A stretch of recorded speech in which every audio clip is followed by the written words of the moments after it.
The clue. Copyright 1934 and 1965. Simon & Schuster. I only need to say 1965. Chapter 1. Key to a Mystery.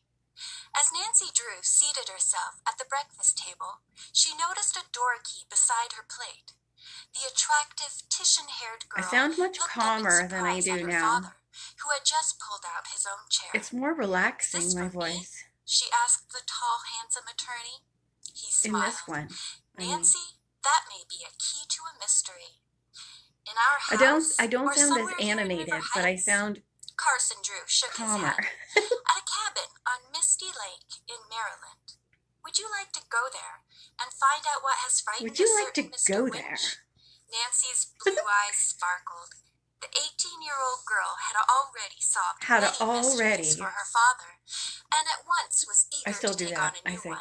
Had She begged to hear already. more about it. "I have a client," Mr. Drew began, "by the name of Lawrence Baker, who owns a summer cottage on Misty Lake. He is now in Europe. Before leaving, he arranged to rent his place for 2 weeks to a young woman from New Orleans, Cecily Curtis. Mr. Baker says she has an interesting story, but did not tell me what it was. My hair is purple. He asked if I would draw up the rent agreement." Mr. Drew paused, I'm British. his eyes twinkling. "Oh, Dad," Nancy laughed, "please, don't keep me in suspense." Oh, Well, cringe. Mrs. Curtis I don't was like to the way pick I up said this that. key to the cottage from Henry Winch, who had agreed to keep an eye on the place. I understand he is quite a character, knows everyone, and tells wonderful stories. He lives near there the year round in the rear of his small shop, where he sells confectionery and fish bait. Nancy chuckled. He does sound like a colorful character.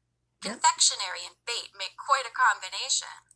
I sound Her like a father different explained that person. since it was the middle of To me. September, there would probably Well, I be was few not vacationers confident. at the lake.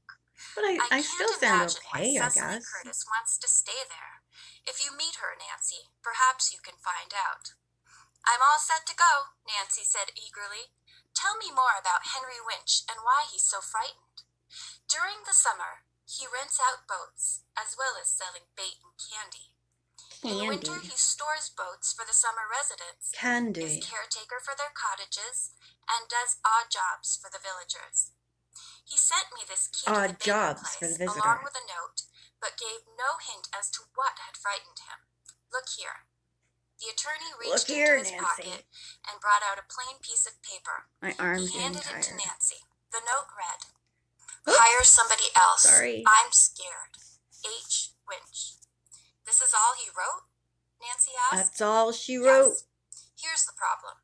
Cecily Curtis is to arrive at Misty Lake late tomorrow evening, but Mr. Winch apparently wants nothing to do with the cottage. I can't leave at the moment, so I thought you could drive down there with the key. I think it's good for falling asleep, maybe, more so than the way I sound now. I don't want you to go alone, though. Maybe Bess and George can join me." Maybe. George Fane and her cousin Bess Marvin had been not friends like they of ever go Nancy's anywhere for a with long you. time. The three had shared many exciting adventures when mysteries had come their way. Bess had often remarked that Nancy was like honey, with the mystery bees swarming around her all the time. Oh, Bess. This was true. The from mystery the time she had helped her father solve the secret of the old clock, to her most recent challenge, deciphering the password to Larkspur Lane. Ooh, we haven't read that one yet. Nancy hurried to the telephone and called the two girls. We'll do it someday. Fortunately, neither of them had special dates for the next few days and would be able to accompany Nancy. It was arranged that the trio would leave early that afternoon and drive at least part way to the lake. Oh, they're going to stop at the restaurant. So I love the food parts in Nancy Drew Mysteries. And had already heard about Nancy's latest plans. Hannah Gruen had lived with the Drews since Nancy was 3, when her mother had died. Nancy adored Hannah, who always did a great deal of worrying about her when she was working on a mystery. I like Hannah. Do you like Hannah? "Is it okay with the girls?" Mr. Drew asked. Nancy nodded. George is keen about the idea. "I'd expect She's Carolyn that," Mr. keen Drew about commented. it. "She's very level-headed and sensible." I'm more making jokes than reacting.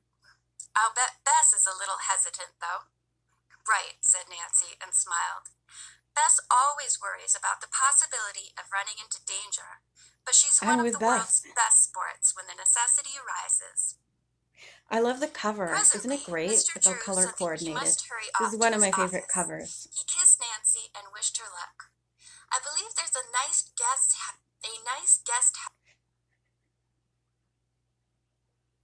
house in the village of Misty Lake, What about happened? a mile from the water. Oh, this You was might before stay I there. edited By 2 o'clock, out my Nancy was mistakes. packed and on her way to Because pick I up did it on my George. phone and I didn't know how to Excuse do me, anything. Bess and George. I still do most First, she everything stopped at on the my Marvin phone. home. No, that's not Bess came true. I out carrying a record on suitcase. my She computer. was a very pretty blonde, inclined But to I be do all the overweight. editing Hi, Nance. and the I'm video glad you put on the top my of your phone. convertible down. It's a gorgeous day. A few minutes later, Nancy stopped for George Fane. The slim, short-haired brunette with the boy's name came out of the house, vigorously swinging a small suitcase. She tossed it into the rear seat and climbed into the front beside the other two. After greetings, she said, "Now, Nancy, give us the details on this case we're going to solve." My hand's gonna fall off. First of all, there's a frightened caretaker, Nancy began, and quickly brought her friends up to date. Suddenly, one of Bess's turquoise earrings fell into her lap. Oh, this bummer. old earring makes me so mad. It's always falling off. Why don't you I tighten said it? that weird. George asked. It makes me She was so apt to be mad. impatient with her This very earring feminine makes me cousin. so mad. Bess adjusted the screw and slipped the earring back on. Late in the afternoon, the girls stopped at a motel I like the for dinner mistakes and that I didn't overnight. edit out. They're funny The to hear. following day, they continued on to Misty Lake. In the afternoon, as they came closer to their destination, the three began to do a lot of guessing about Mr. Winch and Cecily Curtis. Finally, George the name declared that Cecily. their theories probably were 100% wrong.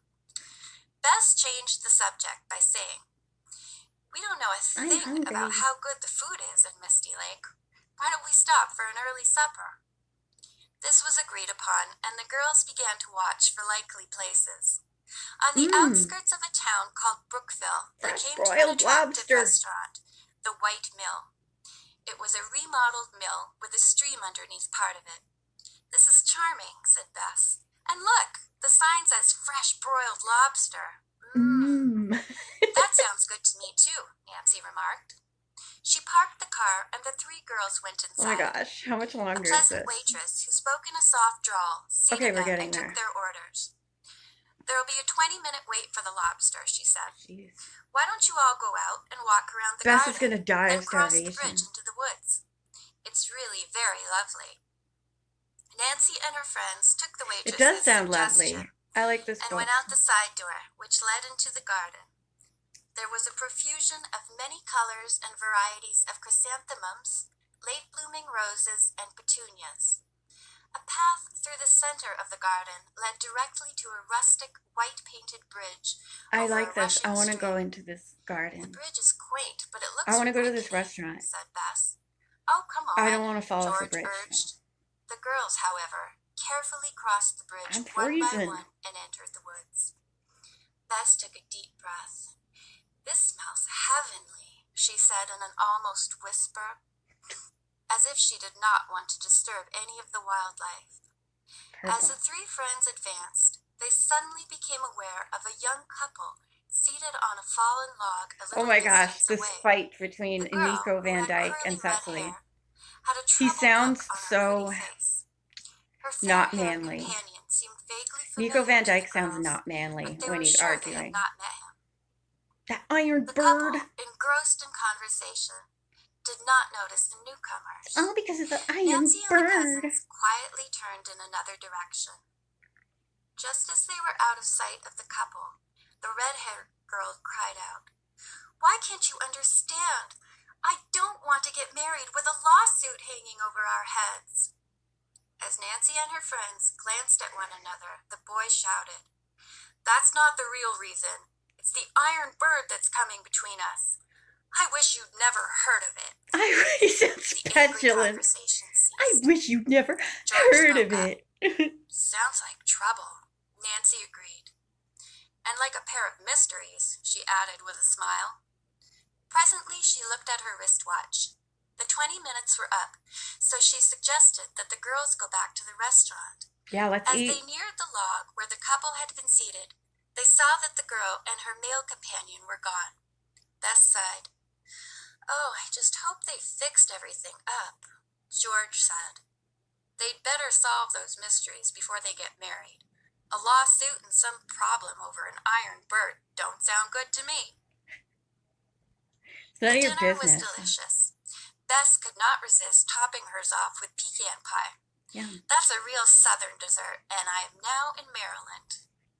"Don't forget, dear cousin," George told her, George. "that during the Civil War, Maryland was on the northern side." "I don't care," said Bess. "This I pie don't is care. marvelous." Just as she I don't finished, care. Bess clapped a hand to her ear. "My earring! Oh, It's not gone again!" Bess declared she knew exactly where it had fallen off. On the "When bridge. I was coming back across that old bridge, I tripped on one of the broken planks. Oh, I hope my earring didn't fall into the I water." hope not. Nancy suggested that they take a look. So after paying their bill, the three girls hurried back to the bridge. Nancy Ooh, what's peered gonna beneath the railing happen? at one side. "There it is," she pointed. On the muddy bank, she lay down on the floor of the bridge, her head and shoulders over the side. Then she wriggled forward and Beth reached her rolled arm her toward off. the earring. Just She kidding. could not quite touch it. "Hold my feet, George, so I can stretch farther," Nancy directed. Sounds like a good "All idea. right." Bess, meanwhile, stood on the edge of the slippery embankment, watching nervously. Suddenly, she heard running footsteps and looked up. Hurrying toward the bridge was the red-haired girl they had seen earlier. Uh-oh. "Wait!" Bess called to her, afraid the rickety structure would not hold the trio's combined weight. But the girl paid no attention. She dashed onto the bridge and ran across just as Nancy managed to grab the earring. Uh-oh. At that moment, the planking pulled away from the embankment. Thrown off balance, the three on the bridge toppled over the side. End of chapter 1. Oh my gosh. What's gonna happen?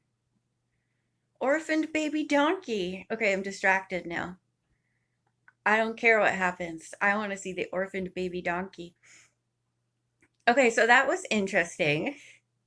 It's fun to listen to because I can hear how I've changed. Like I said, I sound like a different person.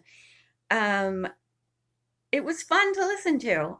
I could do chapter 2 if you want me to. Just let me know in the comments if you want me to react to chapter 2 of Clue of the Broken Locket because I actually had fun doing this. Bye.